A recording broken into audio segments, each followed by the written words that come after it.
We are continuing our sessions. The technical session 5 is handled by Dr. S. Shivadasan, retired Professor Sri Shankaracharya University of Sanskrit Kalani, and I invite K.K. Sunil sir to introduce our resource person.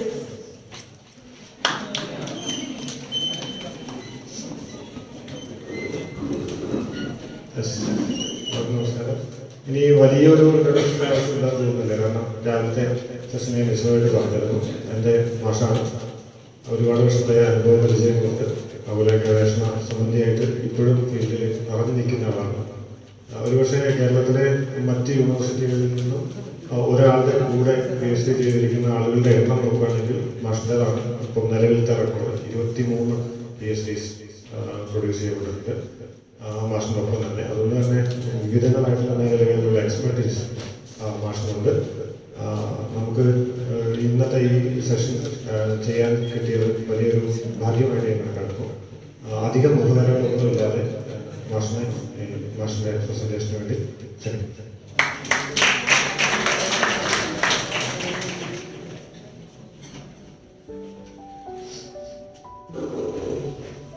എല്ലാവർക്കും നമസ്കാരം.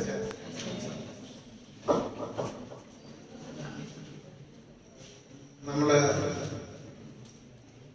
ഇന്നത്തെ ഒരു രണ്ടാം ഭാഗമായ കഴിഞ്ഞതിൻ്റെ ഒരു ഭാഗ്യം ഒന്നാം ഭാഗം കേൾക്കാൻ കഴിഞ്ഞു എന്നുള്ളത്. അപ്പൊ അതിനെ സംബന്ധിക്കുന്ന ചില നിർദ്ദേശങ്ങളോ അഭിപ്രായങ്ങളൊക്കെ പ്രകടിപ്പിക്കാൻ ഞാൻ ബാധ്യസ്ഥനാണ് എന്നുള്ളതും കൂടെ അതിൻ്റെ അവതാരകൻ തന്നെ എന്നെ അനുസ്മരിപ്പിക്കും വിധം കർത്തവ്യനിരതനാക്കിയിരിക്കുകയാണ്. അപ്പോൾ അതുകൊണ്ട് ഞാൻ അവിടെ നിന്ന് തുടങ്ങിയിട്ട് വീണ്ടും അവിടെ അവസാനിപ്പിക്കുക. ഇതിനിടയിൽ എൻ്റെ അഭിപ്രായങ്ങൾ ഈ പശ്ചിമഘട്ട സംരക്ഷണത്തിനെ സംബന്ധിച്ച് ഉണ്ടായി വന്നിട്ടുള്ള ഉയർന്നു വന്നിട്ടുള്ള സംവാദ വിവാദങ്ങൾ ഒക്കെ തന്നെ ഇതിനിടയിൽ അവതരിപ്പിക്കുകയും ചെയ്യും. അതും ചരിത്രമാണ്. ഞാൻ രാജേഷിനോട് പറയുണ്ടായി, കേരളത്തിനെ കുറിച്ച് ഒരു വ്യാപകമായ ആർക്കിയോളജിക്കൽ സർവേ, എക്സ്കവേഷൻ അല്ല എക്സ്പ്ലോറേഷൻ ഇന്ന് വരെ നടന്നിട്ടില്ല.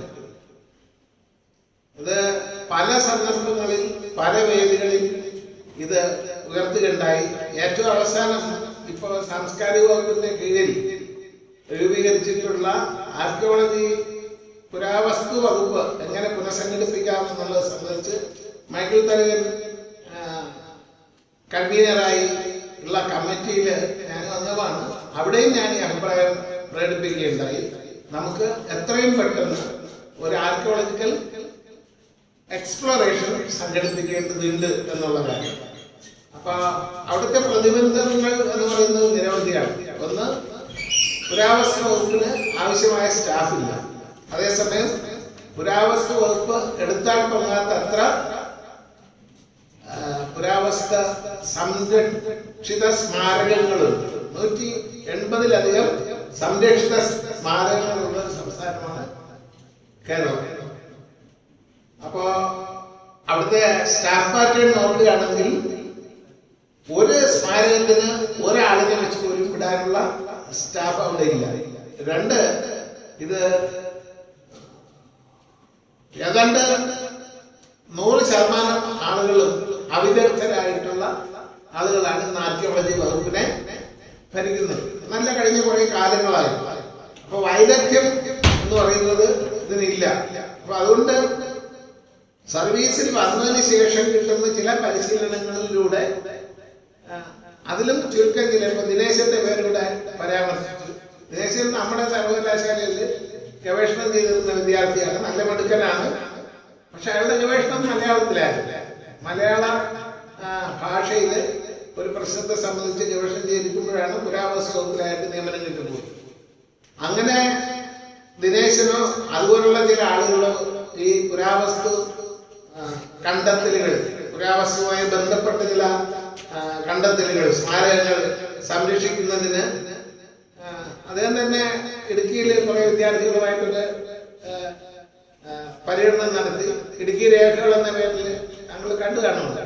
ഒരു കൂടുതലും ഫോട്ടോഗ്രാഫ്സാണ് അടങ്ങുന്ന ഒരു പിന്നെ സംഗതി പുരാവസ്തു വകുപ്പിന്റെ പേരിൽ പ്രസിദ്ധീകരിച്ചു. ഒക്കെ ശരിയാണ്. പക്ഷേ അതൊന്നും പൂർണ്ണമല്ല എന്ന് അദ്ദേഹം തന്നെ സമ്മതിച്ചിട്ടുണ്ട്. അപ്പോൾ ഇതൊക്കെ വെറും തുടക്കങ്ങളാണ്.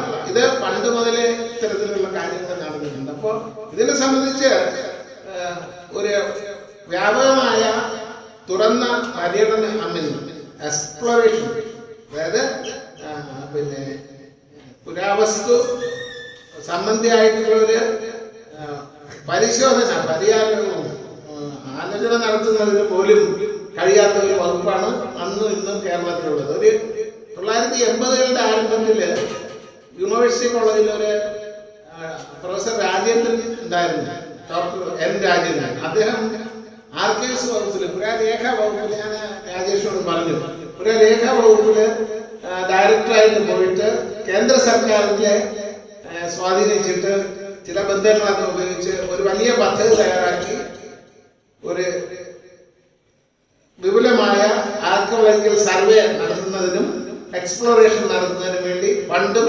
വാഹനങ്ങളും അതിന്റെ പാക്കേജും പദ്ധതിയും ഒക്കെ തയ്യാറാക്കിയതാണ്. പക്ഷെ ദാരുണമായി വിധി അദ്ദേഹത്തെ ക്രൂരമായി ആ ആഴ്ചയിൽ തന്നെ തട്ടിക്കൊണ്ടുപോയി. പിന്നീട് ആരും ആ പദ്ധതി ഏറ്റെടുത്ത്, ഞാൻ അന്നൊക്കെ യൂണിവേഴ്സിറ്റി കോളേജിൽ അധ്യാപകനാണ്, എനിക്കറിയാം.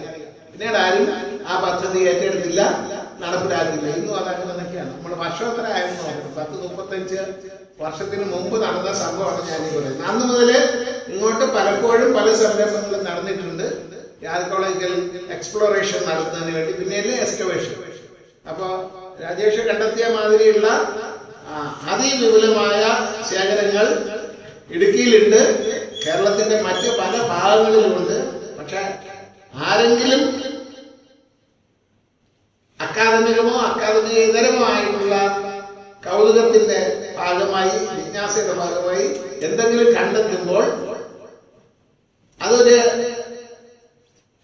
മാധ്യമ ശ്രദ്ധ നേടുന്ന സംഗതിയായി വരുമ്പോൾ മാത്രം ആർക്കിയോളജി അതിൽ ഇടപെടുകയും അതിന്റെ പേരിൽ ഒരു കേസോ അല്ലെങ്കിൽ നോട്ടീസോ ഒക്കെ ഇനീഷ്യേറ്റ് ചെയ്ത് അവിടെ അവസാനിപ്പിക്കുകയും ചെയ്യുന്ന ഒരു രീതിയാണ് ഉള്ളത്. അപ്പോൾ ഇപ്പോഴത്തെ ആർക്കിയോളജി ഡയറക്ടർ ഈ മാസം കിട്ടിയ സോന, പിന്നെയും ആർക്കിയോളജി വകുപ്പ് ആർക്കൈവ്സ് ഡയറക്ടർ രജികുമാറിന്റെ പിന്നെ ചുമതലയിൽ പോകും. അങ്ങനെ പോകാനാണ് സാധ്യത. കാര്യം വേറെ ആളില്ല. അല്ലെങ്കിൽ KCHR എടുക്കണം. KCHRന്റെ ഇതിലും പോകാൻ സാധ്യതയില്ല. അത് ഇത് പറഞ്ഞൊക്കെ സാംസ്കാരിക വകുപ്പുകളാണ്, കുട്ടികൾക്ക് അറിയാം. അതായത് ആർക്കിയോളജി വകുപ്പ്, ആർക്കൈവ്സ് വകുപ്പ്, KCHR, Kerala council four historical research, ഈ 3 വകുപ്പുകളുമാണ് സംയുക്തമായി ഇതിന്റെ പ്രവർത്തനങ്ങൾ ഏറ്റെടുത്ത് നടത്താൻ ബാധ്യസ്ഥരായിട്ടുള്ളത്. പക്ഷേ അവരുടെ ആരുടെയും പ്രത്യേക പ്രവൃത്തി പരിപാടിയിൽ ഉൾപ്പെടുത്തിയിട്ടില്ല. അതുകൊണ്ട് തന്നെ നമ്മുടെ പോലീസ് സ്റ്റേഷനുകളുടെ കാര്യം പറഞ്ഞ മാതിരി അനാഥപ്രായത്തിനെ അതിന് കടത്തി അപ്പുറത്തെ പോലീസ് സ്റ്റേഷൻ പരിധിയിലേക്ക് വിടുന്ന രീതിയിൽ ഇത് അധപ്പതിച്ച് കിടക്കുകയാണ്. സങ്കടമാണിത്. പക്ഷേ ഇതിന് അധികം വൈകാതെ ഒരു പരിഹാരം ഉണ്ടാകുമെന്നാണ് എൻ്റെ പ്രതീക്ഷ. കാരണം ഇപ്പോൾ ഒരു സമിതിയെ നിയോഗിച്ചു. സമിതിയുടെ കണ്ടെത്തലുകളൊക്കെ ശുപാർശയായിട്ട് സർക്കാരിന് കൊടുക്കുന്നുണ്ട്. സർക്കാരാണെങ്കിൽ ദൈനംദിനം കഞ്ഞി വയ്ക്കാൻ, കാറ് മേടിക്കാൻ പോലും കാശില്ലാതെ നടക്കുന്ന കാലത്ത് എങ്ങനെ പുരാവസ്തു പഠനം എന്നുള്ള പ്രശ്നം ഉദിക്കുമെങ്കിലും ധനകാര്യ വകുപ്പ് മന്ത്രിക്ക് ഈ കാര്യങ്ങളിലൊക്കെ പ്രത്യേക താല്പര്യം ഉള്ളതുകൊണ്ട് അത് എന്തെങ്കിലുമൊക്കെ തീരുമാനങ്ങൾ അതിന്റെ അടിസ്ഥാനത്തിൽ ചില വിദഗ്ധരെങ്കിലും ഉൾപ്പെടുത്തിക്കൊണ്ട് വകുപ്പുകളുടെ സംഘടനയും ഒക്കെ വന്നേക്കും എന്നാണ് ഒന്ന് എനിക്ക് പറയാനുള്ളത്. രണ്ടാമത്തെ പ്രശ്നം, നമുക്ക് ഈ സംഗതി എങ്ങനെ ഏറ്റെടുത്ത് നടത്താൻ പറ്റുമെന്നുള്ളത്. അപ്പോൾ ഇവിടെ ടൈപ്പ് 2 ഡിഗ്രി കോഴ്സ് ഉണ്ട്, പിന്നെ പോസ്റ്റ് ഗ്രാജുവേഷൻ കോഴ്സ് ഉണ്ട്. അതുമായിട്ട് ബന്ധപ്പെടുത്തി നമ്മൾ ഇതില് കുറച്ച് കുട്ടികളെങ്കിലും ഇതിൽ താല്പര്യം വരികയും ബന്ധപ്പെടുകയും ചെയ്യുന്നുണ്ട്. അതുകൂടാതെ UGCക്ക് ICSSR ഒരു പ്രോജക്റ്റ് കൊടുക്കാവുന്നതാണ് എന്നാണ് എനിക്ക് പറയാനുള്ളത്. ICSSRന്റെ പ്രോജക്റ്റ് എന്ന് പറയുന്നത് ഏറ്റവും പറ്റിയ സമയം ഇതാണ്. ഈ കഴിഞ്ഞ 3 വർഷങ്ങളിലായി ICSSR, Indian council of social science research, minor പ്രോജക്റ്റുകൾക്കും മേജർ പ്രോജക്റ്റുകൾക്കും അപേക്ഷ ക്ഷണിക്കുന്നു. അല്ല, ഒരു രാജേഷ്, ഒരു ബുദ്ധിമുട്ട് അക്കാദമിക് മേഖലയിൽ നിൽക്കുന്നവർക്ക് അതിന് സമർപ്പിക്കാൻ പറ്റുമെന്നുള്ളതാണ്. ഇപ്പൊ ഇവിടെയുള്ള അധ്യാപകർക്കോ അല്ലെങ്കിൽ ഇവിടെ നിന്ന് നേരത്തെ ജോലി ചെയ്ത് പിരിഞ്ഞുപോയ അധ്യാപകർക്കോ ഈ പ്രോജക്റ്റിനുള്ള ഇനിഷ്യേറ്റീവ് എടുക്കാം. അതിന് ഒരു പ്രോജക്റ്റ് തലവനുണ്ടാകും, ഒരു അസിസ്റ്റന്റ് അസോസിയേറ്റ് ഡയറക്ടർ ഉണ്ടാകും, പ്രോജക്ട് ഡയറക്ടർ, അസോസിയേറ്റ് ഡയറക്ടർ. അവർ 2 തരം പ്രോജക്റ്റുകളാണ് കൊടുക്കുന്നത്. 15 ലക്ഷം രൂപ വരെയുള്ള മൈനർ പ്രോജക്റ്റും 50 ലക്ഷം രൂപ വരെയുള്ള മേജർ പ്രോജക്റ്റും. ഇത് 2 വർഷത്തേക്കാണ്. എനിക്ക് തോന്നുന്നു ഒരു മേജർ പ്രോജക്റ്റ് കിട്ടുകയാണെങ്കിൽ നമ്മുടെ ഒന്നുമില്ലെങ്കിലും രാജേഷ് സൂചിപ്പിച്ച മാതിരി ചിതറി കിടക്കുന്ന ഇടുക്കിയുടെ സാംസ്കാരിക ചരിത്ര പൈതൃകങ്ങളെ മുഴുവൻ ഒരു കുട്ടയ്ക്കകത്ത് കൊണ്ടുവരുവാൻ നമുക്ക് കഴിയും എന്നുള്ളതാണ്. അപ്പൊ അത് തന്നെയായിരിക്കണം പ്രോജക്റ്റ്. ഞാൻ സുനീഷിനോട് അതിനെക്കുറിച്ച് സംസാരിക്കാം, ജോബിയച്ചനോട് സംസാരിക്കാം. പ്രോജക്റ്റിനുള്ള മാർഗരേഖകൾ എൻ്റെ കൈവശമുണ്ട്. ICSSR പ്രോജക്റ്റിന്റെ മാർഗരേഖകൾ അത് കണ്ടെത്തി ഈ വരുന്ന ഒക്ടോബർ 30 ലാസ്റ്റ് ഡേറ്റ്. ഇപ്പോൾ ഇഷ്ടംപോലെ സമയമുണ്ട്. രാജേഷിനെയും കൂടെ ഒരു ദിവസം 1 ദിവസങ്ങളിലോ ഇപ്പോൾ 220 ദിവസം LW എടുത്ത് രാജേഷിന് ഇതൊന്നും ഒരു പ്രശ്നമല്ല. ആ മനസ്സ് നമ്മൾ അറിയുന്നു. ഞാനും വരാം. 5 പ്രാവശ്യം ഞാൻ ഇതും കൂടെ വന്നിട്ടുണ്ട്. ഇത് 5ാമത്തെ പ്രാവശ്യമാണ്. അപ്പൊ ഇനിയും ആയുസ് അനുവദിക്കുകയാണെങ്കിൽ വീണ്ടും വരുന്നതിന് എനിക്കൊരു ബുദ്ധിമുട്ടുമില്ല. അങ്ങനെ ഈ കോളേജിലെ ഹിസ്റ്ററി ഡിപ്പാർട്ട്മെന്റിന്റെ ആഭിമുഖ്യത്തിൽ ICSSRന്റെ ഒരു മേജർ റിസർച്ച് പ്രോജക്റ്റിന് അപ്ലൈ ചെയ്യുകയും അതിലൊരു ഇൻസ്റ്റിറ്റ്യൂഷണൽ അസോസിയേറ്റ്ഷിപ്പ് കൂടെ വേണം. ആർക്കിയോളജി ഡിപ്പാർട്ട്മെന്റിന് അതിന്റെ ഇൻസ്റ്റിറ്റ്യൂഷണൽ അസോസിയേറ്റ് ആക്കുകയും ചെയ്താൽ സാങ്കേതികമായിട്ടുള്ള തടസ്സങ്ങൾ മാറിക്കിട്ടുകയും. അപ്പൊ അങ്ങനെ ചെയ്തുകൊണ്ട് കേൾക്കുന്നുണ്ടാവും, നമുക്ക് ഒരു പ്രോജക്റ്റ് തയ്യാറാക്കി എത്രയും പെട്ടെന്ന് ഒക്ടോബർ 30 കാത്തിരിക്കാതെ വിപുലമായ രീതിയിൽ ഒരു പ്രോജക്റ്റ് തയ്യാറാക്കി ആ പ്രോജക്റ്റിന്റെ മുഖ്യ പദ്ധതിയായി ഇടുക്കി ജില്ലയിലെ ഈ ചരിത്ര പൈതൃകങ്ങളുടെ മാപ്പിങ്ങും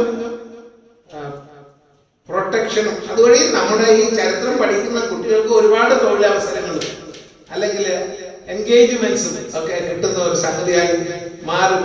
അതിന് കഴിയട്ടെ എന്ന് ഞാൻ വിദ്യാർത്ഥികൾ. അതാണ് ഇതുമായിട്ട് ബന്ധപ്പെട്ട് എനിക്ക് പറയാനുള്ളത്. ഇനി 2ാമത്തെ പ്രശ്നം, ഞാൻ വീണ്ടും ഇവിടെ തന്നെ വരും, ഈ പോയിന്റിൽ തന്നെ ഞാൻ വരും. 2ാമത്തെ പ്രശ്നം എന്ന് പറയുന്നത് നമ്മുടെ പശ്ചിമഘട്ട സംരക്ഷണവും GDP അല്ല GDH, ഗ്രോസ് ഡൊമസ്റ്റിക് ഹാപ്പിനെസ് എന്ന് പറയുന്നത്. നമ്മളെല്ലാം ഹാപ്പിനെസ്സിന് വേണ്ടിയാണ് ഒരുപാട് കാണിച്ചു കൂട്ടുന്നത്, ജീവിക്കുന്നത്. അതെങ്ങനെ എന്നുള്ളതാണ്. അപ്പൊ അതിന്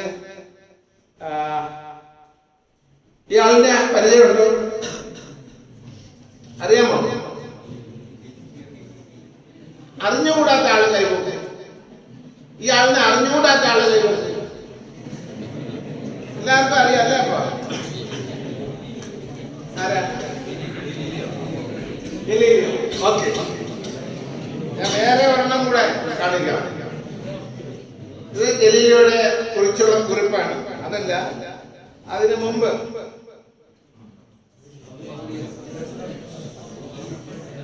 അറിയാമല്ലോ അല്ലേ? ഈ സംഭവം എന്താണെന്ന് മനസ്സിലായല്ലോ? എന്താണ്? Okay,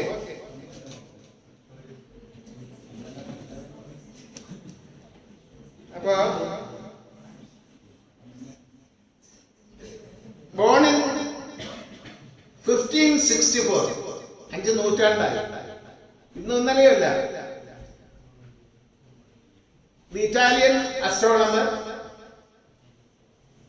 Galileo's observation of our solar system and the Milky Way have revolutionized our understanding of our place in the universe. Our place എന്ന് പറഞ്ഞാൽ ഭൂമിയാണ്. ഇടുക്കിയെ കുറിച്ച് ഞാൻ പറയുന്നത്. ഇടുക്കിയെ കുറിച്ച് കാര്യം നമ്മള് ഇപ്പൊ ശാസ്ത്രം അങ്ങേയറ്റം വികസിച്ച് നിൽക്കുന്ന ഒരു ഘട്ടത്തിൽ ഭൂമി പരന്നതാണെന്ന് ഇനി ആരും പറയില്ല എന്നാണ് എൻ്റെ വിശ്വാസം. ഉരുണ്ടതാണ് എന്ന് മാത്രമല്ല, അത് മുകളിൽ നിൽക്കുകയാണ് ഇല്ലേ? ഇതൊരു പ്രത്യേക ഒരു സ്ഥലത്ത് ഇങ്ങനെ നിൽക്കുക മാത്രമല്ല, കറങ്ങിക്കൊണ്ട് ഇരിക്കുകയുമാണ് അല്ലേ?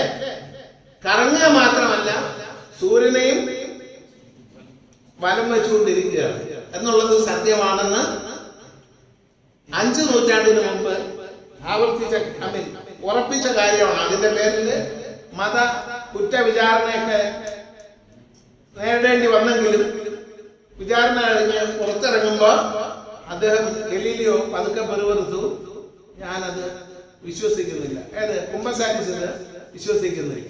ഭൂമി പരന്നതാണെന്ന് അവസാനം കുമ്പസാരിച്ചപ്പോഴാണ് പുള്ളിയെ കുറ്റത്തിൽ നിന്ന് വിമോചിതനാക്കിയത്. പക്ഷേ പുറത്തിറങ്ങുമ്പോൾ പതുക്കെ പറഞ്ഞിട്ട് പോയി, പക്ഷെ അതങ്ങനെയല്ല എന്ന് പറഞ്ഞിട്ട് പോയി. അപ്പൊ അങ്ങനെയല്ലെന്ന് ഇപ്പൊ നമുക്ക് ബോധ്യമായി. അതിനുവേണ്ടി ഞാൻ പറഞ്ഞു എന്നുള്ളതേ ഉള്ളൂ. അപ്പോ ഇത് ഞാൻ ഇനി 2 പ്രശസ്ത വാചകങ്ങൾ നിങ്ങൾ വായിച്ചാൽ മതി.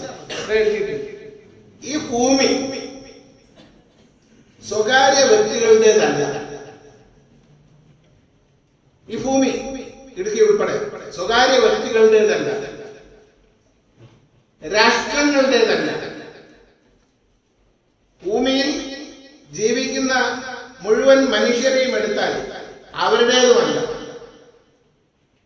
പിന്നെ നാം അതിന്റെ ഗുണഭോക്താക്കൾ മാത്രമാണ്. ഈ ഭൂമിയുടെ ഗുണഭോക്താക്കൾ മാത്രമാണ്. നമുക്ക് കിട്ടിയതിനേക്കാൾ മെച്ചപ്പെട്ട രീതിയിൽ വരും തലമുറകൾക്ക് കൈമാറാൻ നാം ബാധ്യസ്ഥരാണ്. നല്ല തറവാട്ട് കാരണവന്മാരെ പോലെ. ഇതാണ് ഭൂമി. സുനീഷിന് ഒരുപക്ഷെ അറിയാം, എനിക്ക് എന്റെ പ്രായമൊക്കെ അയാളൂടെ സൂചിപ്പിച്ചു. എന്നെ ഒരുപാട് പുകഴ്ത്തിയൊക്കെ പറഞ്ഞു. ഞാനത് ആഗ്രഹിക്കുന്നില്ല, അർഹിക്കുന്നില്ല, ഇഷ്ടവുമല്ല. ബട്ട് ഇത്രയും പ്രായത്തിനിടയിൽ പ്രൊഫസറൊക്കെ ആയി ഒരുപാട് കാര്യം ജോലി ചെയ്തിട്ടുണ്ട്. ഒരു മണൽത്തരി പോലും ഞാൻ സ്വന്തമായിട്ട് വെച്ചിട്ടുണ്ട്, ഉണ്ടാക്കിയിട്ട്. Because I don't believe in. ഞാൻ വളരെ പേഴ്സണലായ ഒരു കാര്യം പറഞ്ഞത്, ഞാൻ ഇങ്ങനെയൊക്കെ വിശ്വസിക്കുന്ന ആളായതുകൊണ്ട്. നമ്മൾക്ക് ആർക്കും തന്നെ ഒന്നും സ്വന്തമാക്കി വെക്കാൻ കഴിയില്ല എന്നുള്ളതാണ്.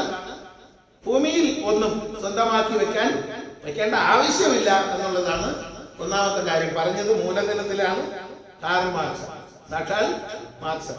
ഇനി രണ്ടാമതൊരു കാര്യം, ഒരുപാട് ഉദ്ധരണികളൊന്നും ഞാൻ ഉപയോഗിക്കുന്നില്ല. 2 ഉദ്ധരണികളുടെ പിൻബലത്തോടുകൂടെ ഈ പശ്ചിമഘട്ട സംരക്ഷണത്തെ കുറിച്ച് ഞാൻ പറയാം. രണ്ടാമത്തേത് ഇതാണ്.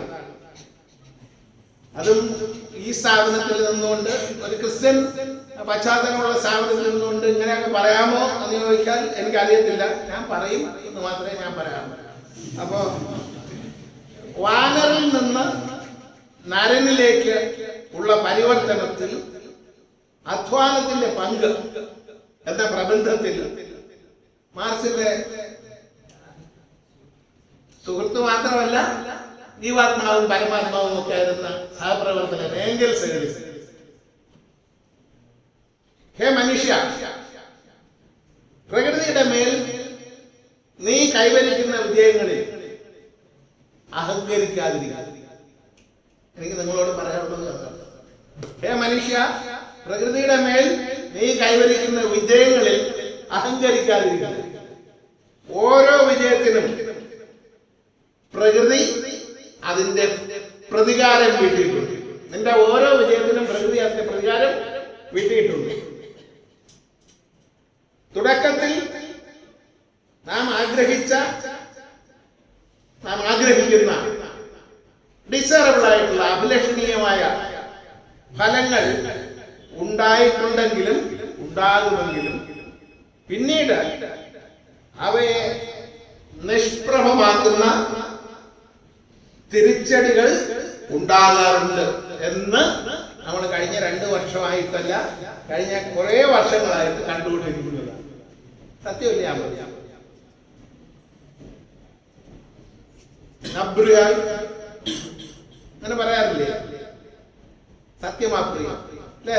അപ്രിയ സത്യം പറയാതിരിക്കുക എന്നുള്ളതാണ്. പക്ഷേ പറയാതിരിക്കുക എന്ന് പറയുന്നത് ഇവിടെയാണ് നമ്മളിപ്പോഴും നടപ്പിലാക്കാൻ കഴിയാതെ, പക്ഷെ കുറച്ചൊക്കെ നടക്കുന്നുണ്ട് കേട്ടോ.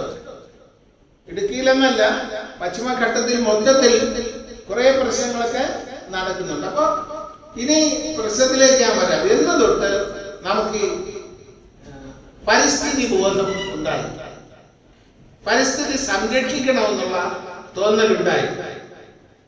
ശരിക്കും പറഞ്ഞാൽ ഒരു 100-500 നൂറ്റാണ്ട്, 500 വർഷമായി, ഒരു 4-5 നൂറ്റാണ്ടായി ഗലീലിയോയുടെ കാലം മുതൽക്ക് ഇതിന്റെ ആലോചനകളൊക്കെ തുടങ്ങിയിട്ടുണ്ട് എന്ന് പറഞ്ഞാൽ പോരാ. പുരാതന റോമാ സാമ്രാജ്യത്തിന്റെ കാലം മുതൽക്ക് ഇതിനെക്കുറിച്ചൊക്കെയുള്ള ആലോചനകൾ നടന്നിട്ടുണ്ട്. എങ്കിലും കഴിഞ്ഞ 200 വർഷമായിട്ടാണ് ഇതിനെക്കുറിച്ചുള്ള ചെറിയ ചെറിയ ഗൗരവമായ ആലോചനകൾ നടന്നിട്ടുള്ളത്. എന്ന് പറഞ്ഞാൽ വ്യാവസായിക വിപ്ലവം, ഫാക്ടറി വ്യവസായം, അതിന്റെ വിജയശ്രീ ലാളിതമായ പല നേട്ടങ്ങളും കൈവരിച്ച സന്ദർഭത്തിൽ അത് റിലീസ് ചെയ്ത മാലിന്യങ്ങൾ അന്തരീക്ഷത്തിലും ഭൂമിയിലും ജലത്തിലും ഒക്കെ കലരുകയും മനുഷ്യരുടെ നമ്മളെ കൊറോണ മാതിരി ഉള്ള ഒരുപാട് പ്രശ്നങ്ങളെ നേരിടേണ്ടി വരികയും, കൊറോണ പുതിയതൊന്നുമല്ല, അത് പുതിയ പേരെന്നുള്ളതേ ഉള്ളൂ. ഒരു പുതിയ പ്രത്യേക കാലഘട്ടത്തിൽ പിന്നെ ഒരു പ്രത്യേക സ്ഥലത്ത് വരുന്ന രീതിയിൽ ഈ കാലഘട്ടത്തിൽ, അതായത് പുരാതന റോമാ സാമ്രാജ്യത്തിന്റെ കാലഘട്ടം മുതൽ ഇങ്ങോട്ട് അപ്പോഴായി ബ്ലാക്ക് ഡെത്തിന്റെ രൂപത്തിലായാലും പകർച്ച വ്യാധികളുടെ രൂപത്തിലായാലും പുതിയ ബാക്ടീരിയകളുടെ രൂപത്തിലായാലും ഒക്കെ മനുഷ്യനെ ആക്രമിച്ച് കോടിക്കണക്കിന് മനുഷ്യരെ അകാലത്തിൽ തട്ടിക്കൊണ്ടു പോവുകയുണ്ടായി. ആ ചിന്തയിൽ നിന്നാണ് ഒരുപക്ഷെ പ്രകൃതി സംരക്ഷണം എന്ന് പറയുന്ന ആശയം ഉണ്ടായതെങ്കിലും 2ാം ലോക മഹായുദ്ധം കഴിയുന്നത് വരെ 1945 വരെ നമുക്ക് ഇതൊന്നും ചെയ്യാൻ സമയം കിട്ടിയില്ല. എന്താ കാര്യം? ആ കാലഘട്ടം മുഴുവൻ സാമ്രാജ്യത്വങ്ങളുടെ ഉദയാസ്തമയങ്ങളുടെ, കടന്നുകയറ്റങ്ങളുടെ, വെട്ടിപ്പിടിക്കലുകളുടെ, കീഴടക്കലുകളുടെ കാലഘട്ടമായിരുന്നു. 950 കൂടിയാണ് സാമ്രാജ്യത്വം പൂർണ്ണമായും നിഷ്പ്രഭമാകുന്നത്, അപ്രത്യക്ഷമാകുന്നത്. അതിന് ചരിത്രപരമായ വേറെ ഒരുപാട് കാര്യങ്ങളുണ്ട്, അതിപ്പോ പറഞ്ഞാൽ തീരത്തില്ല. പക്ഷേ ഈ സാമ്രാജ്യത്തിന്റെ,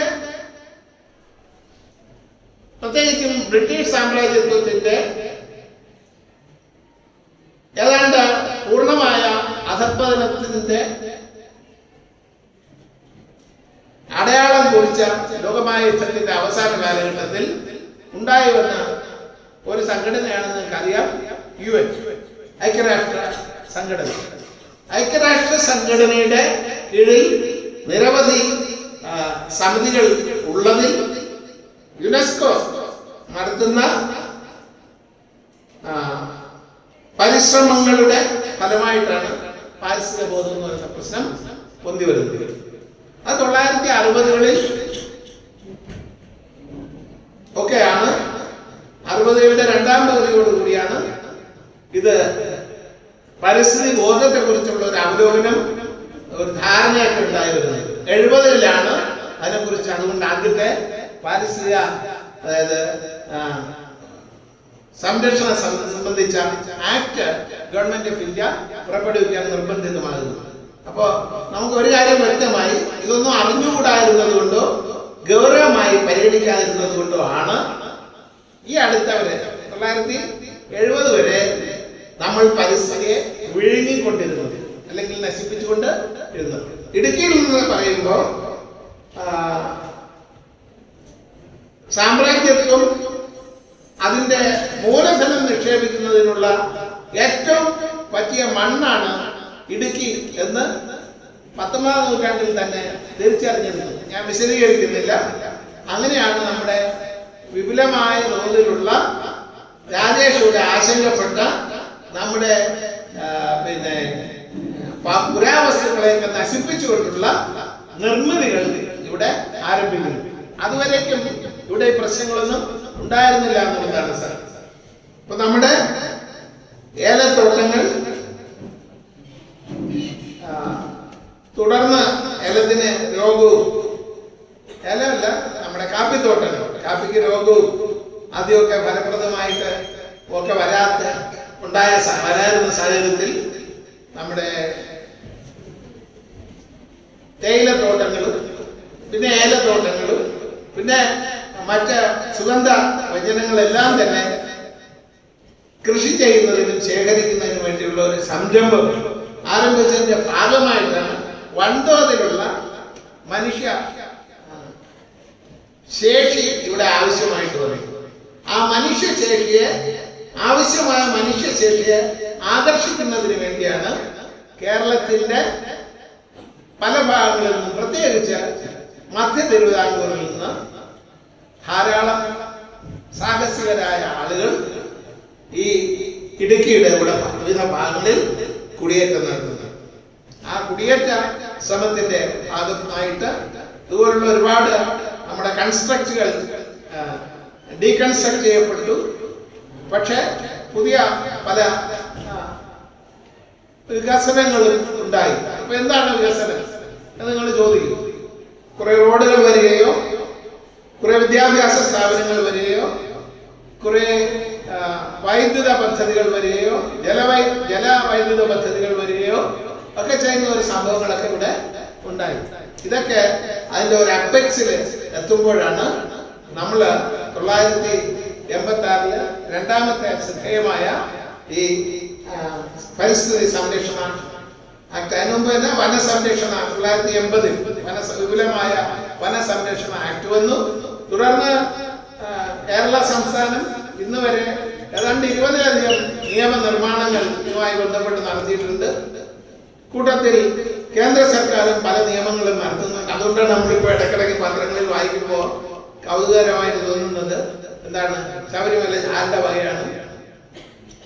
അവിടെ ആറന്മുള വിമാനത്താവളം വേണോ, അല്ലെങ്കിൽ പുതിയ ഒരു വിമാനത്താവളം ശബരിമലയുടെ അടുത്ത് കൊണ്ടുവരാമോ, പത്തനംതിട്ടയിൽ കൊണ്ടുവരാമോ എന്നൊക്കെയുള്ള ആലോചനകൾ പോകുന്നതിന്റെ ഭാഗമായിട്ട് ഞാൻ പറഞ്ഞത്, വിമാനത്താവളമായാലും റോഡായാലും യാത്രാ സൗകര്യങ്ങളായാലും മറ്റ് ടൂറിസം ആയാലും, ഇവിടെ സൂചിപ്പിച്ച ടൂറിസം ആയാലും, അല്ലെങ്കിൽ താമസിക്കുവാനുള്ള ജസ്റ്റ് കഴിഞ്ഞു പോകാനുള്ള വീടുകളായാലും, ആശുപത്രികളായാലും, ആതുരാലയങ്ങളായാലും, ഇങ്ങനെയെല്ലാം ഒക്കെ അത്യാവശ്യമായ കാര്യങ്ങൾ ഉണ്ടാകാതെ പറ്റില്ല എന്ന് പറഞ്ഞ ഒരു അവസ്ഥയിലാണ് നമ്മൾ ഏതിനെ കടന്നാക്രമിക്കുന്നത്. പരിസ്ഥിതി സംരക്ഷണവുമായി ബന്ധപ്പെട്ട ഗാഡ്ഗിൽ റിപ്പോർട്ട്, അങ്ങനെ വിശദാംശങ്ങളിലേക്കൊന്നും ഞാൻ കടക്കുന്നില്ല.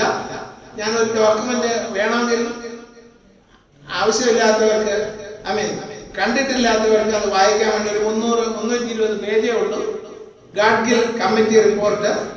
അത് മലയാളത്തിൽ പ്രസിദ്ധീകരിച്ചിട്ടുണ്ട്. അത് ഞാനിവിടെ കൊണ്ടുവന്നിട്ടുണ്ട്.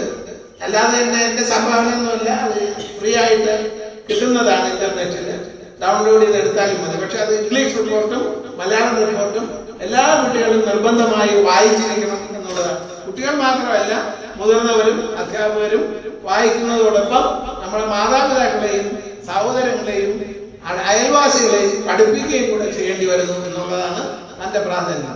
അങ്ങനെ പഠിപ്പിക്കുമ്പോഴാണ് നമ്മളൊരു സ്വയം തിരിച്ചറിവിന് ആകേണ്ടി വരുന്നത് എന്നുള്ളത്. അപ്പൊ എന്തൊക്കെയായിരുന്നു ഇദ്ദേഹത്തിന്റെ ടേംസ് ഓഫ് റെഫറൻസ്?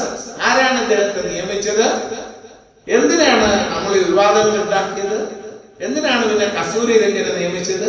എന്തിനാണ് ഉമ്മനെ മൂന്നാമത്തെ കമ്മീഷനായിട്ട് ഇതേ വിഷയം പഠിക്കുന്നതിന് വേണ്ടി സംസ്ഥാന സർക്കാർ നിയമിച്ചത് എന്നുള്ള പ്രശ്നങ്ങളൊക്കെ നെറ്റിൽ അവൈലബിൾ ആണ്. ഇതൊക്കെ വായിച്ചു. ഇത് പറയുമ്പോഴാണ് എനിക്ക് ഒരു കാര്യം പറയാനുള്ളത്. ഇതൊന്നും നമ്മളാരും വായിക്കാറില്ല.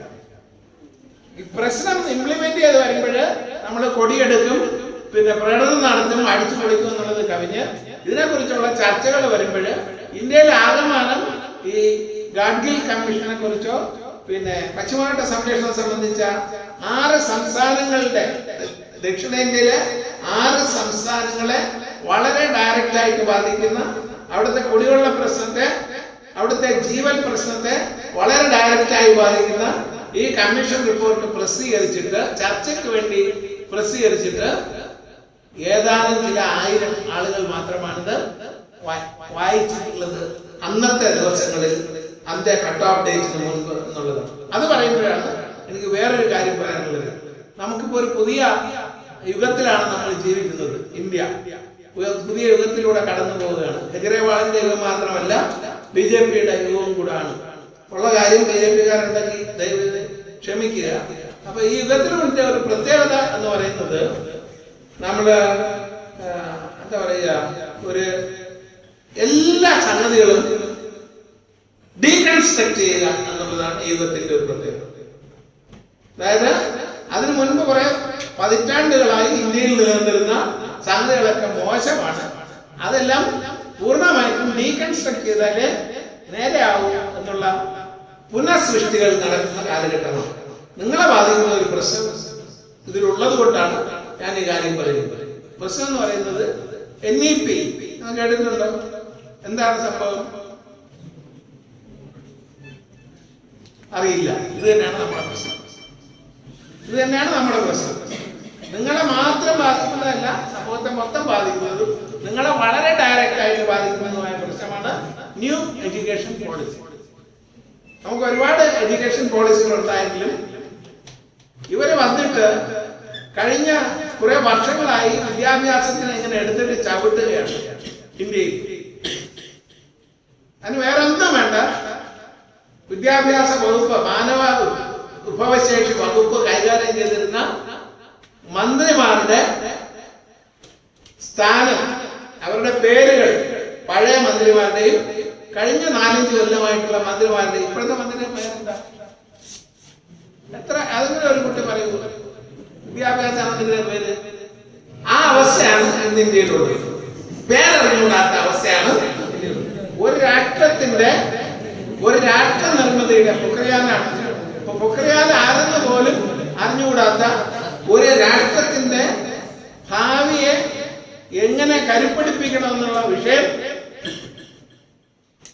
നമ്മൾക്ക് യാതൊരു പരിചയവും കേട്ടുപരിചയമില്ലാത്ത ആളുകൾ കൈകാര്യം ചെയ്യുന്ന രാജ്യത്തിൽ, ആ കാലഘട്ടത്തിൽ ജീവിച്ചിരിക്കുന്ന നമ്മൾ വായിക്കാതെ വിട്ടുകളഞ്ഞ ഒരു കാര്യമാണ് new education policy.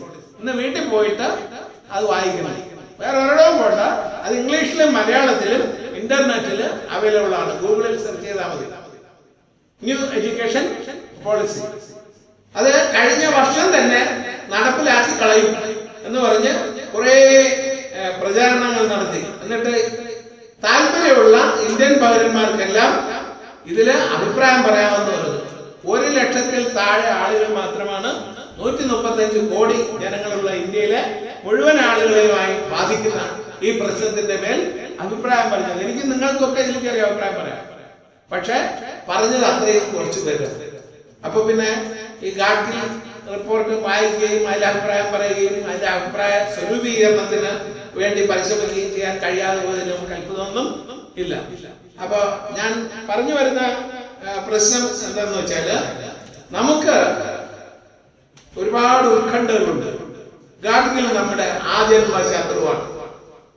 Indian institute of science ബാംഗ്ലൂരിൽ നിന്ന് പ്രൊഫസറായി റിട്ടയർ ചെയ്യുന്നതിന് മുൻപ് തന്നെ തന്റെ കഴിവുകളൊക്കെ ഇന്ത്യയിലും വിദേശത്തും പല സർവകലാശാലകളിലും ഒക്കെ തെളിയിച്ച്, അതിനുശേഷം ഇദ്ദേഹത്തിന് കൈവിടാൻ മനസ്സില്ലാത്തതുകൊണ്ട് പ്രധാനമന്ത്രിയുടെ പരിസ്ഥിതി ഉപദേശക സമിതിയിലൊക്കെ അംഗമായി നിയമിച്ച് ഇന്നും വളരെ വൈബ്രന്റ് ആയി ആക്റ്റീവായി പൂനാക്കാരനായ ഗോവയിൽ സെറ്റിൽ ചെയ്തിരിക്കുന്ന ഈ മനുഷ്യൻ പ്രവർത്തിക്കുന്നുണ്ട്.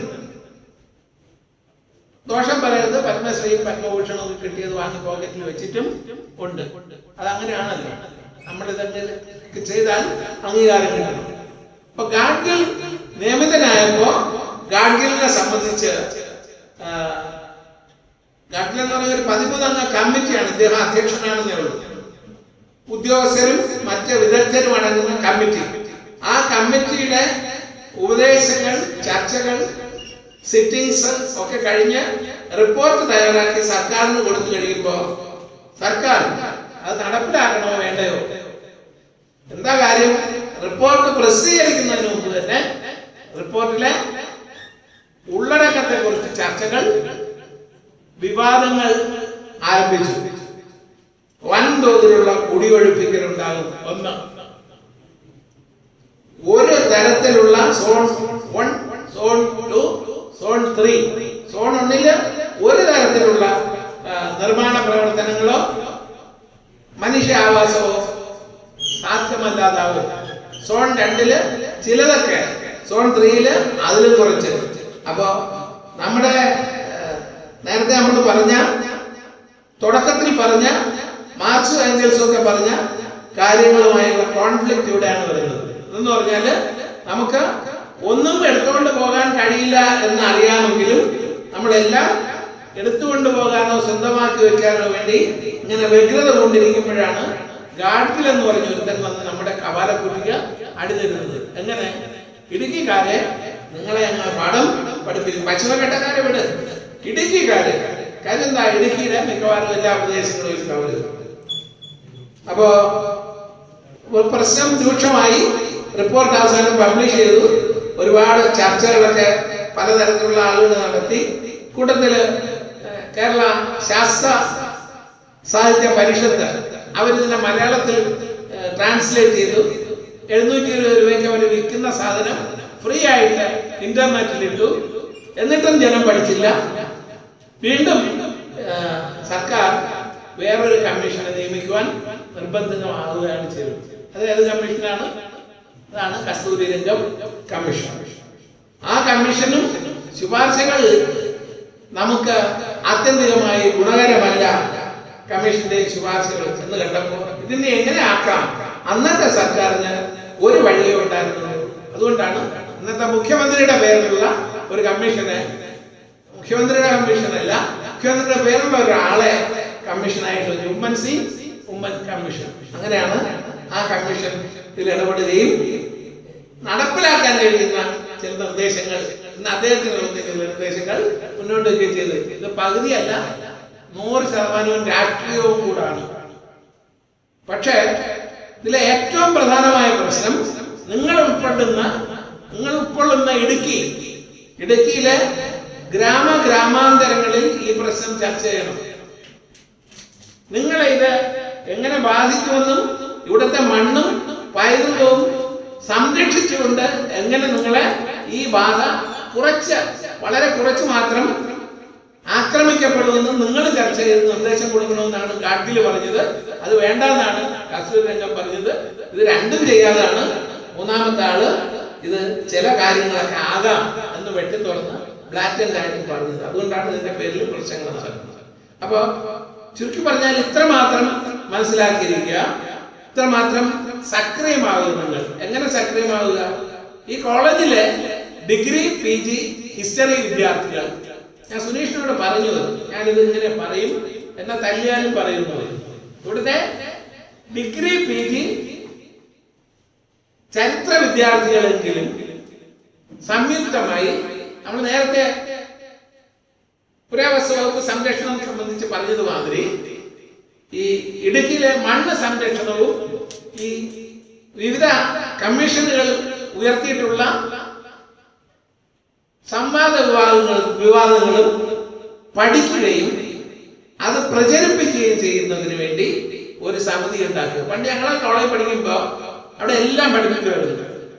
തയ്യൽ പഠിപ്പിക്കും, സ്കൂളിൽ പഠിക്കുമ്പോൾ തയ്യൽ പഠിപ്പിക്കും, നെയ്ത്ത് പഠിപ്പിക്കും, കൃഷി പഠിപ്പിക്കും, കളി പഠിപ്പിക്കും, കളിക്കാനും പഠിപ്പിക്കും, പാഠങ്ങളും പഠിപ്പിക്കും. ഇപ്പൊ അത്തരം ക്ലാസ്സുകളെല്ലാം നിർത്തലാക്കി, ഡാൻസും പാട്ടും ഒക്കെ പഠിപ്പിക്കും. ഇപ്പൊ അത്തരം ക്ലാസ്സുകളെല്ലാം നിർത്തലാക്കി. സ്പെഷ്യൽ ടീച്ചേഴ്സ് ഇല്ലല്ലോ സ്കൂളുകളിലൊന്നും. ഇപ്പൊ സ്പെഷ്യൽ ടീച്ചേഴ്സ്. അതുകൊണ്ട് പാവം കുറെ കലാകാരന്മാരെങ്കിലും രക്ഷപ്പെടുന്നുണ്ട്. അവരവിടെ ഇവിടെ ആയിട്ട് ബോർഡ് വെച്ചിട്ട് എന്താണ് നൃത്തം, കലകൾ ഒക്കെ പഠിപ്പിക്കുന്ന സ്കൂളുകൾ ഇല്ലേ, നോക്കില്ല, അങ്ങനെ കളരികൾ ഉണ്ടാക്കുന്നു. പിന്നെ ചില ചാനലുകാരെ അവർക്ക് ആവശ്യമായ ഉൽപ്പന്നങ്ങളെ ഇവർ ഉണ്ടാക്കി കൊടുക്കുന്നു. പിന്നെ യൂത്ത് ഫെസ്റ്റിവൽ, അതിന് ആവശ്യമായ അല്ലെങ്കിൽ യുവജനോത്സവം, അതിനാവശ്യമായ പ്രോഡക്ട്സിനെ ഇവരുണ്ടാക്കി കൊടുക്കുന്നു. ഇവർക്ക് വേണ്ടി ഇവരുടെ അച്ഛനും അമ്മയും പഠിക്കുന്നു. ഒന്നും നൈസർഗികമായിട്ട് താനെ ഉള്ളിൽ നിന്ന് വരുന്നില്ല. MBBS ഒരു അഡ്മിഷൻ കിട്ടാൻ എങ്ങനെ 5 മാർക്ക് ഗ്രേസ് കിട്ടും, ആ ഗ്രേസ് മാർക്ക് കിട്ടാൻ എങ്ങനെ കലാതിലകമാകാം അല്ലെങ്കിൽ കലാപ്രതിഭ ആകാം എന്നതിനുള്ള ഒരു കുറുക്ക് വഴിയായിട്ടാണ് നമ്മൾ ഇതിനെ ഇപ്പൊ കാണുന്നത്. എന്ന് പറഞ്ഞതുപോലെ ആകാതെ വളരെ വൈബ്രന്റ് ആയിട്ടുള്ള സിനർജിക് ആയിട്ടുള്ള ഒരു സമിതി നിങ്ങൾ രൂപീകരിക്കണം. നിങ്ങൾ പുരുഷ പ്രവചനോട് കൂടെ ആണ് കേട്ടോ ഞാൻ പറയുന്നത്. അപ്പൊ ഞാൻ ഫൈനൽ ഇയർ ആണ്, എന്റെ ഇപ്പൊ സെമസ്റ്റർ ഇരാറായി. പ്രോജക്റ്റ് കൊടുക്കണം, ഇല്ലെങ്കിൽ ജോബി വെച്ചാൽ ഇറക്കി വിടും ക്ലാസ്സിൽ നിന്ന്. ഇതൊന്നും ഒരു എക്സ്ക്യൂസ് അല്ലേ.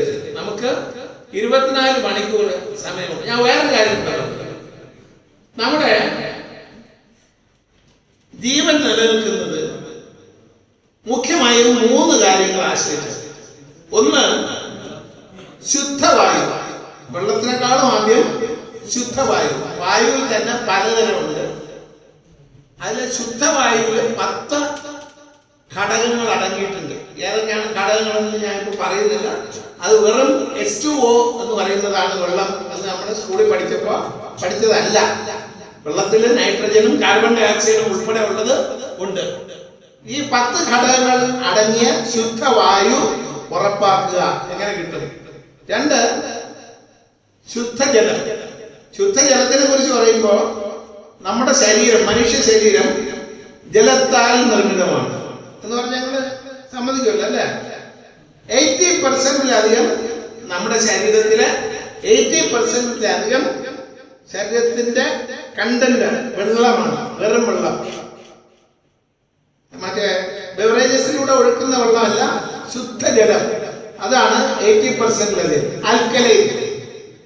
ആൽക്കലൈൻ ആവശ്യത്തിനുള്ള ഒരു ശരീരത്തിൽ ഒരിക്കലും അസിഡിറ്റി ഉണ്ടാവത്തില്ല. നമ്മൾ ജീവിച്ചിരിക്കുന്നത് ആൽക്കലൈൻ ഉള്ളത് കൊണ്ടാണ്. മരിക്കുമ്പോൾ അസിഡിറ്റി ഉണ്ടാവും, ആസിഡ് ആവും. അമ്ല ഗുണമുള്ള നമ്മളെ ശരീരം ജീവനുള്ളതാണ്. രാസഗുണമുള്ള ശരീരം ശവമാണ്, അത് പിന്നെ ദ്രവിച്ചു പോകും. അങ്ങനെയാണ്. അപ്പൊ അത് ഉറപ്പാക്കാൻ ഏതാ? ശുദ്ധജലം രണ്ടാമത്തേത്. മൂന്നാമത്തേത് ഒന്ന് ഞാൻ പറഞ്ഞ ശുദ്ധവായു, 2 ശുദ്ധജലം, 3 എല്ലാവർക്കും അറിയാവുന്നതല്ലേ? ആഹാരം. ആഹാരമൊക്കെ പിന്നെയാണ് വരുന്നത്. ഉറക്കം അവിടെയല്ല.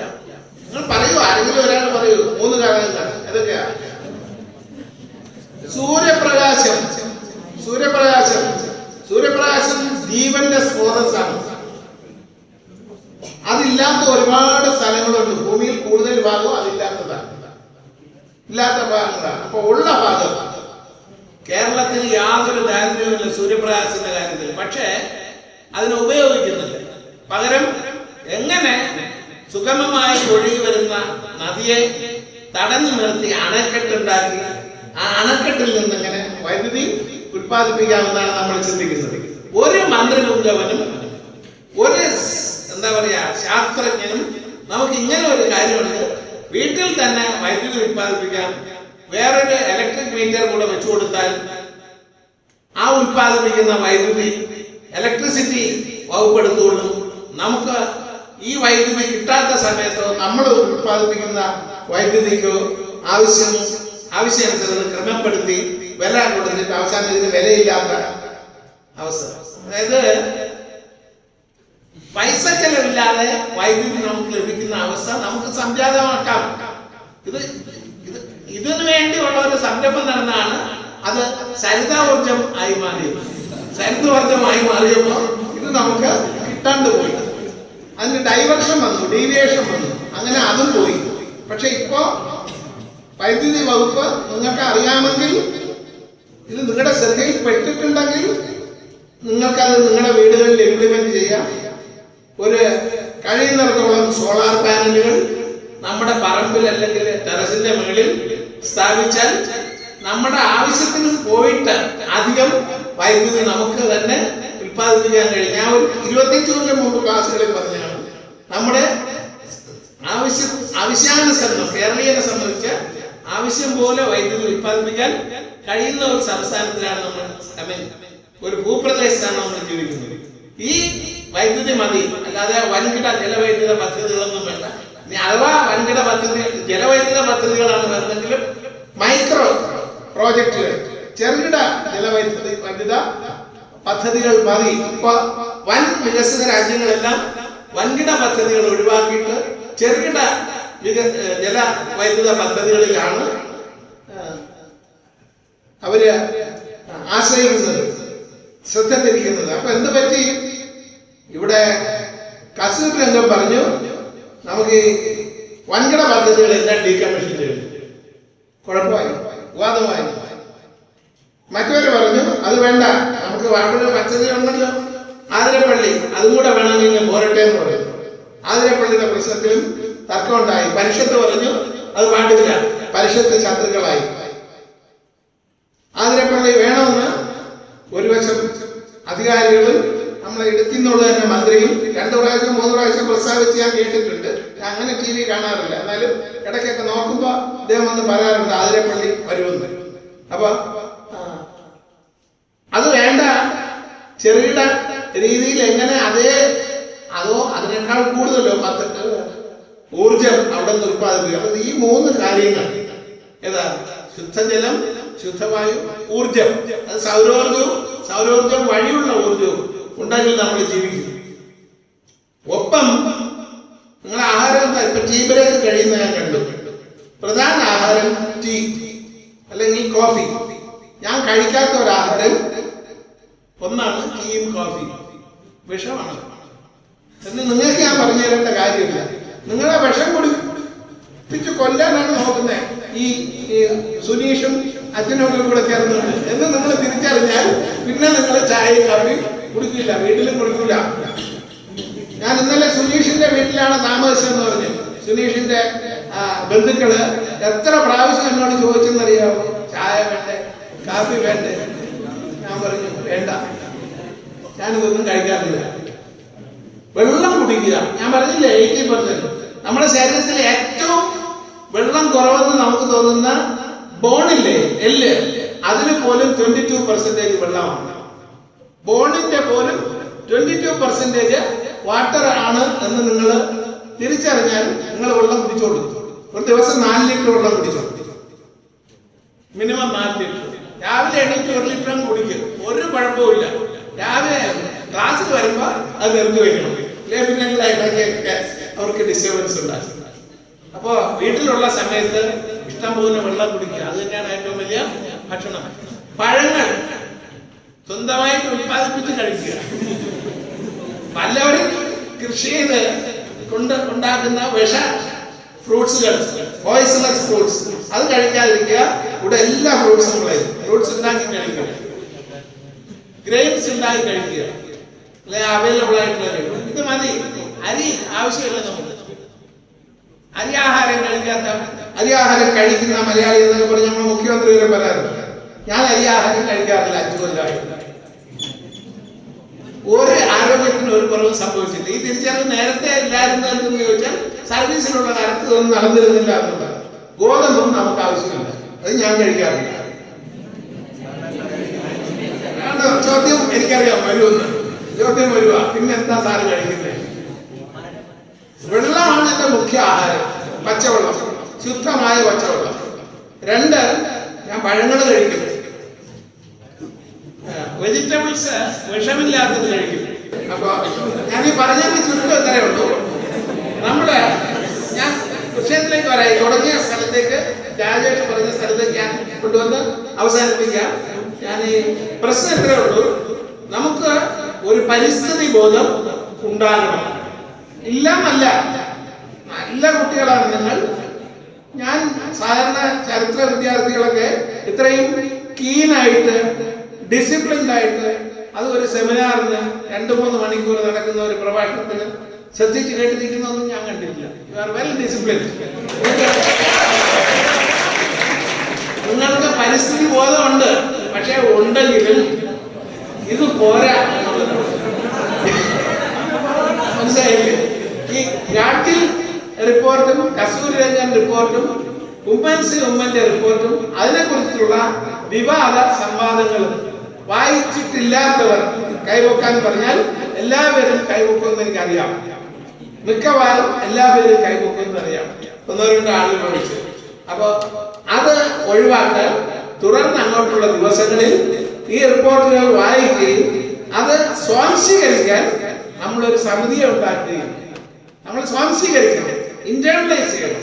ഇന്റേണലൈസ് ചെയ്യണമെങ്കിൽ we shall have an organization towards that extent. അപ്പൊ അങ്ങനെയുള്ള ഒരു സംഘടന നമ്മുടെ ഇവിടെ, ഞാൻ നേരത്തെ പറഞ്ഞല്ലോ, പണ്ട് തന്നെ പഠിപ്പിക്കുമായിരുന്നു സ്കൂളിൽ, പഠിപ്പിക്കാതെ തന്നെ കോളേജിൽ പഠിപ്പിക്കാതെ തന്നെ നമുക്കൊരു പ്രകൃതി സംരക്ഷണ സമിതി ഉണ്ടാക്കാൻ കഴിയും കേട്ടോ. അപ്പൊ അങ്ങനെയുള്ള ഒരു സമിതി ഉണ്ടാക്കിയിട്ട് ആ സമിതിയുടെ ആഭിമുഖ്യത്തിൽ നിങ്ങൾ ചെയ്യേണ്ട ലീഡർഷിപ്പ് റോള് ഇടുക്കി ജില്ലയിൽ എല്ലാ കോളേജുകളിലും കഴിയുമെങ്കിൽ സ്കൂളുകളിലും നിങ്ങളുടെ ഫൈൻഡിങ്സ് എല്ലാവരും കൂടി പോണ്ട, നിങ്ങളുടെ ഡെലിഗേറ്റ്സിനെ പല സ്ഥലത്തേക്ക് പല ദിവസങ്ങളിൽ അയച്ചിട്ട് ഇതിന്റെ സിഗ്നിഫിക്കൻസ് എന്താണ്, ഇതെങ്ങനെ നമുക്ക് അറ്റൈൻ ചെയ്യാം, ഇതിൽ എന്തൊക്കെ പാളിച്ചകൾ വന്നിട്ടുണ്ട്, എങ്ങനെ നമുക്ക് പ്രകൃതിയെ സ്നേഹിക്കാൻ, എങ്ങനെ നമുക്ക് ഒന്നും സ്വന്തമാക്കി വെക്കാതെ എല്ലാം അനുഭവിക്കാം എന്ന് പഠിപ്പിക്കാൻ കഴിയും. ഒരു വൃദ്ധന്റെ വിലാപങ്ങളായിട്ട് നിങ്ങൾ ഇതിനെ എടുക്കണ്ട. ഞാൻ വൃദ്ധനാണെങ്കിലും ഇപ്പോഴും വളരെ സുജീഷ് പറഞ്ഞ പോലെ വളരെ വൈബ്രന്റ് ആണ് ഇത്തരം കാര്യങ്ങളെ കുറിച്ചുള്ള ചിന്തകളിൽ. അതുകൊണ്ട് തീർച്ചയായിട്ടും നിങ്ങൾ അത്തരത്തിലുള്ള ഒരു സമിതിക്ക് രൂപം കൊടുക്കണം. അച്ഛന്റെ നേതൃത്വത്തിൽ ഒരു മേജർ പ്രോജക്റ്റ് ഉണ്ടാക്കി അത് ICSSR സബ്മിറ്റ് ചെയ്ത് രാജേഷിനെ പോലുള്ള സുമനസ്സുകളുടെ സഹകരണവും ഇൻവോൾവ്മെന്റും ഉറപ്പിച്ച് ആർക്കിയോളജി ഡിപ്പാർട്ട്മെന്റിന്റെ കൂടെ അഫിലിയേഷനോടുകൂടെ, ഇൻസ്റ്റിറ്റ്യൂഷണൽ അഫിലിയേഷനോട് കൂടെ, അപ്പൊ പിന്നെ മറ്റു തടസ്സങ്ങളൊന്നും വരാനില്ല, അഫിലിയേഷനോട് കൂടെ, ഇൻസ്റ്റിറ്റ്യൂഷണൽ അഫിലിയേഷനോട് കൂടെ ഇതിന്റെ പ്രോജക്റ്റ് ഒക്ടോബർ 30 മുമ്പ് സബ്മിറ്റ് ചെയ്താൽ തീർച്ചയായും അടുത്ത 2 വർഷങ്ങൾ കൊണ്ട് ഏപ്രിൽ ആകുമ്പോൾ അത് അവർ ഇന്റർവ്യൂവിന് വിളിക്കും, അതിന്റെ സാങ്ഷൻ ആവും, പൈസ കോളേജിൽ വരും. ആ ഫണ്ട് ഉപയോഗിച്ചുകൊണ്ട് നമുക്കിവിടെ ഒരു ഒന്നാം തരം മ്യൂസിയമോ അല്ലെങ്കിൽ മറ്റ് പരിപാടികളോ അല്ലെങ്കിൽ ശേഖരിച്ച ആർക്കിയോളജി വകുപ്പിനെ ഏൽപ്പിക്കുന്ന പരിപാടികളോ ഒക്കെ ആസൂത്രണം ചെയ്ത് നടപ്പിലാക്കാൻ കഴിയും എന്നാണ് എനിക്ക് ഈ കാര്യത്തിൽ പറയാനുള്ളത്. ഞാൻ പറയാൻ ഉദ്ദേശിച്ചു വന്ന കാര്യങ്ങൾ പൂർണ്ണമായിട്ടും പറഞ്ഞില്ല. എനിക്ക് വേറൊരു ഡീവിയേഷൻ കൂടെ ഓപ്പണിംഗ് ആയിട്ട് കിട്ടിയതുകൊണ്ട് ഞാൻ ആ ചാനലിലൂടെ ഞാൻ പോയി എന്നുള്ളതേ ഉള്ളൂ. അപ്പോൾ ഇത് സംബന്ധിച്ച് എന്തെങ്കിലുമൊക്കെ സംശയങ്ങളൊക്കെ ചോദിക്കാം. അന്നേരം ഞാൻ കൂടുതൽ വിശദാംശങ്ങൾ